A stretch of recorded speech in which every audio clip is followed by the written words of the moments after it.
ठुल report fair Soomro ठुल B section थाणे हद में बदमनी ते कंट्रोल न थी सघियो। जोंगल वेझो नामालूम फौरन पीरसन पोरिये जो मोटरसाइकिल फुर करे फरार थी वियो।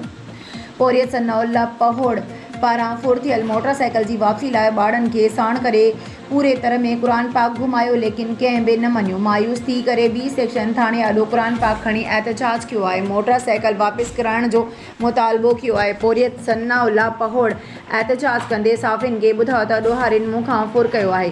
मोटरसाइकिल जी वापसी लाइ क़ुरान पाक ऐं ॿारनि खे खणी सॼे इलाइक़े में घुमियो आहियां, लेकिन कंहिं बि नाहे मञियो। हिन चयो त घुमण खां लाचार आहियां। ॿचड़नि जे पेट गुज़र लाइ मोटरसाइकिल ते चढ़ी करे मज़दूरी ते वेंदो हुयसि, हाणे मज़दूरी ते नथो वञी सघां।